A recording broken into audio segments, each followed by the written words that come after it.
और देखिए 11:30 बजे अरविंद केजरीवाल की पेशी है, ऐसा माना जा रहा है। दरअसल कि 11 बजे के आसपास केजरीवाल को यहां पर लाया जाएगा। हालांकि इसके पहले जो तस्वीर है राउज़ेवेन्यू कोर्ट के बाहर की मैं दिखा दूं अपने दर्शकों को, किस तरीके से यहां पर बैरिकेटिंग कर दी गई है। सुरक्षा के लिहाज से जो पत्रकार है उनको एक तरफ कर दिया गया है, तो वही दूसरी ओर चूंकि हर बार अरविंद केजरीवाल को पीछे वाले गेट से अंदर ले जाया जाता है, लिहाजा वहां पर भी पुलिस की बैरिकेटिंग है। साथ ही साथ आसपास के इलाकों में भी भारी पुलिस फोर्स देख पा रहे होंगे आप, सामने भी पुलिस फोर्स देख पा रहे होंगे आप। इसके अलावा पत्रकारों को छोड़ करके इस लेन में किसी और को खड़े होने की परमिशन नहीं दी गई है। बड़ी बात यहां पर यह है कि ईडी ऑलरेडी 10 दिन की रिमांड ले चुकी है, पहले 6 दिन, उसके बाद 4 दिन, और अब यह दरअसल माना जा रहा है कि संभावनाएं बहुत सारी हैं। संभावना इस बात की भी है कि ईडी रिमांड मांगे 4 दिनों की, लेकिन ईडी को यह बताना पड़ेगा कि 4 दिनों में उन्हें और क्या पूछना है। 10 दिनों में उन्होंने क्या पूछ लिया, 4 दिनों में और क्या पूछना बाकी रह गया है। इसके अलावा अगर ईडी रिमांड नहीं लेती है तो अरविंद केजरीवाल को तिहाड़ भेजने की भी संभावना यहां पे दिखाई दे रही है। तिहाड़ के अलावा अगर बात की जाए तो चूंकि सीबीआई भी इस पूरे मामले की जांच कर रही है, तो सीबीआई के पास भी ये मौका है जब वो अरविंद केजरीवाल को अरेस्ट कर सकती है और पूछताछ के लिए अपने पास ले सकती है कस्टडी में। तो बहुत सारी संभावना यहां पे जताई जा रही है। इस बीच बड़ी खबर दरअसल ये है कि 11:30 बजे जब अरविंद केजरीवाल को अंदर पेश किया जाएगा, तब ये देखा जाएगा कि ईडी क्या अगले रिमांड को लेकर के, अगले बचे हुए दिनों को लेकर के रिमांड की अर्जी लगाती है या यहां पर अर्जी नहीं लगाती। अगर ईडी रिमांड नहीं मांगती है तो इसका मतलब ये माना जाएगा कि जो अगले पीछे 10 दिनों में जो बातचीत की गई है, जो पूछताछ की गई है, उसको लेकर जो कागजी कार्रवाई होगी वो आगे बढ़ानी होगी। इसी कागजी कार्रवाई होगी और उसके बाद देखना होगा कि आखिरकार कोर्ट की तरफ से क्या कुछ कहा जाता है। आपके पास लौटेंगे अनामिका, एक और ईडी के समन पर पेश न होने का मामला सामने आया। केजरीवाल आज पेश नहीं हो सकते, ये एसजी ने कहा है। केजरीवाल ईडी की हिरासत में इसलिए वो पेश नहीं हो सकते और इस मामले की अगली सुनवाई 19 अप्रैल को होगी, ये जानकारी दी गई है। एसजी राजू ने कहा कि केजरीवाल आज पेश नहीं हो सकते हैं क्योंकि केजरीवाल ईडी की हिरासत में है और एसीएमएम कोर्ट केजरीवाल को आज पेशी से छूट दे, ये भी उनकी तरफ से मांग की गई थी और अब जवाब आया है कि 19 अप्रैल राउज़ेवेन्यू कोर्ट ने मामले की अगली सुनवाई 19 अप्रैल तक के लिए बढ़ा दी है। तो केजरीवाल आज पेश नहीं हो सकते। और चलिए आगे बढ़ते, बात मेरठ की करेंगे, जहां मेरठ की भूमि से पीएम मोदी ने आज चुनावी शंखनाद किया था। कल उनकी जो बड़ी रैली हुई थी उस दौरान मोदी ने विपक्ष पर जमकर निशाना साधा। मंच से विपक्ष पर हमला बोलते हुए मोदी ने कहा कि ये इंडी गठबंधन लेकर आए हैं, लेकिन मेरे लिए मेरा भारत ही मेरा परिवार है। मेरठ से हुंकार भरते हुए मोदी ने विपक्ष को ललकार दिया। मोदी बोले, भ्रष्टाचारी कान खोलकर सुन ले कि जो भ्रष्टाचार करेगा उसे हिसाब देना हो। रिपोर्ट देखिए।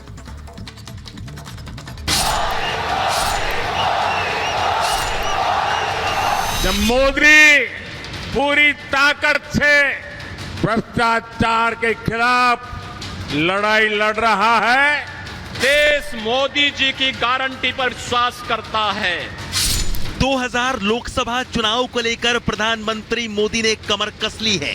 प्रधानमंत्री मोदी ने पश्चिमी यूपी के मेरठ में जनसभा कर चुनावी शंखनाद कर दिया है। रामायण सीरियल के राम यानी मेरठ में बीजेपी उम्मीदवार अरुण गोविल के लिए प्रधानमंत्री मैदान में उतरे थे। सीएम योगी, जयंत चौधरी समेत जाटलैंड से मोदी के साथ एनडीए ने शक्ति दिखाई और 4 जून को 400 पार का शंखनाद कर दिया। मेरठ में प्रधानमंत्री मोदी ने कहा, भारत अब तीसरी सबसे बड़ी अर्थव्यवस्था बन गया है, इसलिए पूरा देश कह रहा है अब की बार 400 पार। आज पूरा देश कह रहा है तीसरी बार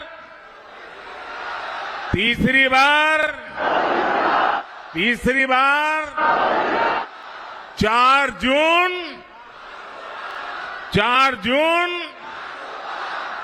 जून।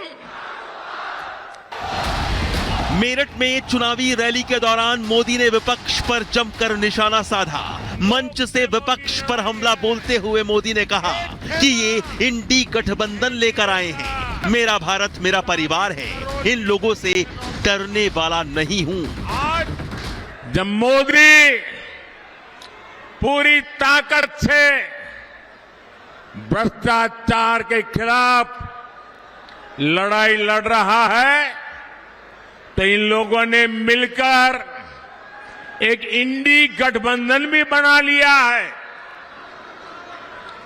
इनको लगता है कि मोदी इनसे डर जाएगा,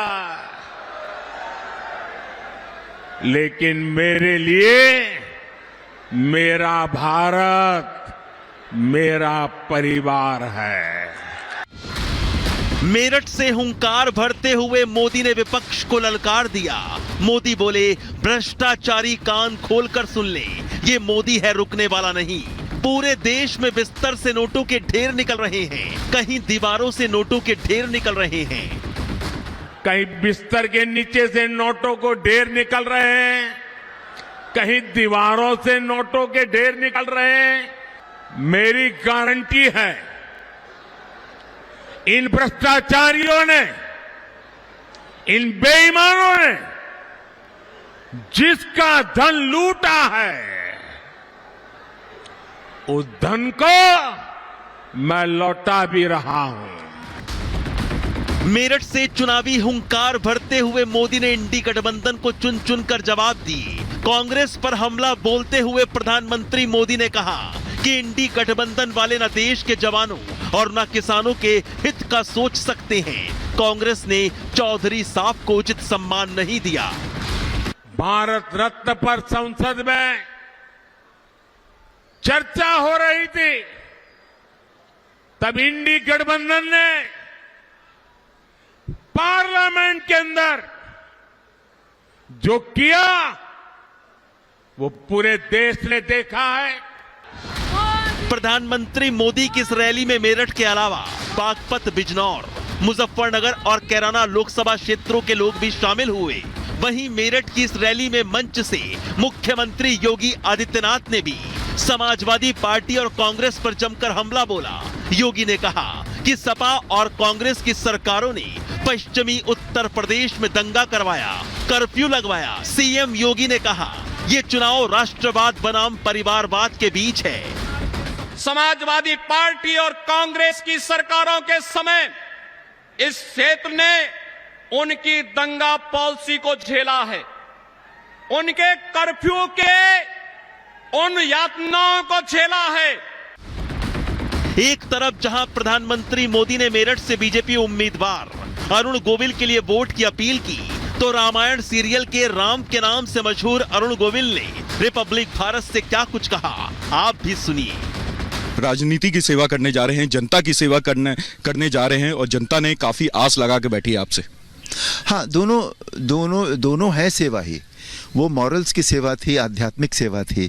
तो सेवा का बेसिकली कंटेंट बदल गया है, बट है वही। मेरठ में इतनी प्रगति हुई है जो पीएम मोदी और योगी जी के गठजोड़ से हुई है कि इतने सारे हाईवेज बन गए। जहाँ भी एग्जिट लेते हैं वहाँ हाईवे है।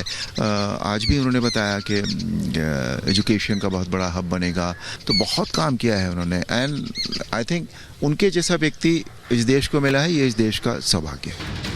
मेरठ से जहां प्रधानमंत्री मोदी ने अपनी चुनावी रैली का शंखनाद किया, तो इंडी गठबंधन पर जमकर तीखा प्रहार भी किया।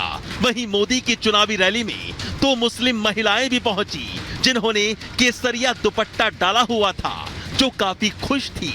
यानी मोदी की मेरठ रैली में जहां 400 पार का शंखनाद हुआ, तो वहीं ये भी साफ हो गया कि मोदी किस किस के दिल में हैं। Bureau report, Republic Bharat. और बड़ी खबर आपको बता दें, बीजेपी की मैनिफेस्टो कमेटी की पहली बैठक शुरू हो चुकी है। बीजेपी मुख्यालय में राजनाथ सिंह, जो कि इस कमेटी के अध्यक्ष हैं, वो पहुंच चुके हैं। तमाम जो नेता हैं, बड़े नेता बीजेपी के, वो पहुंच गए हैं इस बैठक में हिस्सा लेने के लिए। आपको बता दें, 27 सदस्यीय ये घोषणा पत्र कमेटी है। और बड़ी खबर यह भी कि मोदी की गारंटी हो सकता है इस मैनिफेस्टो का नाम। तो मोदी की गारंटी हो सकता है घोषणा पत्र का नाम। बड़ी खबर आपको बता दें, राजनाथ सिंह मौजूद है, मैनिफेस्टो कमेटी के अध्यक्ष वो बनाए गए। 27 सदस्य हैं इस कमेटी में। पहली बैठक है। मैनिफेस्टो में किन किन मुद्दों को शामिल किया जाए, उसको लेकर मंथन शुरू हो गया है। राजनाथ सिंह मौजूद है, तमाम जो कमेटी के सदस्य हैं वो वहां पर मौजूद हैं और शुरू हो गई है बैठक। एक तरफ केजरीवाल की आज कोर्ट में पेशी है, वहीं कल इंडी गठबंधन ने रामलीला मैदान में एक बड़ा जुटान वहां पर देखने को मिला। कल्पना सोरेन मंच पर नजर आई। सुनीता केजरीवाल और कल्पना सोरेन की एक तरह से सियासी एंट्री यहां होती दिखाई दी। पूरी रिपोर्ट के जरिए खबर बताते हैं।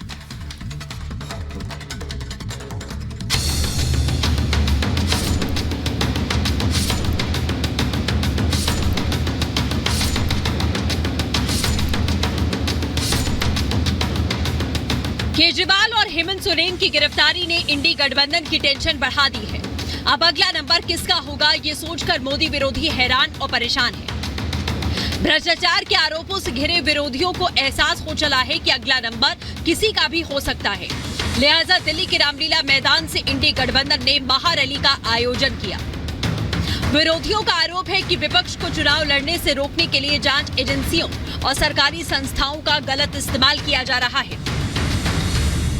ये जो चुनाव हो रहा है, नरेंद्र मोदी जी इस चुनाव में मैच फिक्सिंग करने की कोशिश कर रहे हैं। ये जो उनका 400 सीट का नारा है, ये बिना ईवीएम के, बिना मैच फिक्सिंग के ये 180 पार नहीं होने जा रहा है। जब हम आज सब मिलकर के एक साथ खड़े हुए हैं तो इस मैदान से ये ऐलान होने जा रहा है कि हुक्मरान जो दिल्ली में बैठे हैं वो अब ज्यादा दिन रुकने वाले नहीं हैं। ये समझ लेना, हम सब लोग आने वाले हैं और दिल्ली से जो बाहर जा रहे हैं आज, वो हमेशा हमेशा के लिए बाहर जा रहे हैं। तुम तो धोखेबाज हो, वादा करके भूल जाते हो। रोज रोज मोदी जी तुम ऐसा करोगे, रोज रोज मोदी जी तुम ऐसा करोगे, जनता जो रूठ गई तो हाथ मलोगे। लेकिन एक नया ऊर्जा। दिल्ली के रामलीला मैदान से इंडी गठबंधन की घटक दलों ने जुबानी हमले के जरिए बीजेपी को घेरने की कोशिश की, मगर मोदी विरोध में अंधे हो चुके विपक्षी नेताओं में विश्वास कम और उत्साह ज्यादा नजर आया। 15 लाख की रकम लिखता हूँ तो कलम रुक जाती है, काले धन के बारे में सोचता हूँ तो स्याही सूख जाती है। हर बात ही जुमला निकली। मोदी जी, अब तो ये भी शक है, क्या चाय बनानी आती है? इस मोदी को जब तक आप नहीं हटाएंगे, मोदी के विचारधारा को जब तक आप नहीं हटाएंगे, इस देश में सुख और समृद्धि कभी नहीं आएगी। इलेक्शन का टाइम आएगा, आपको वोट देना होगा। आप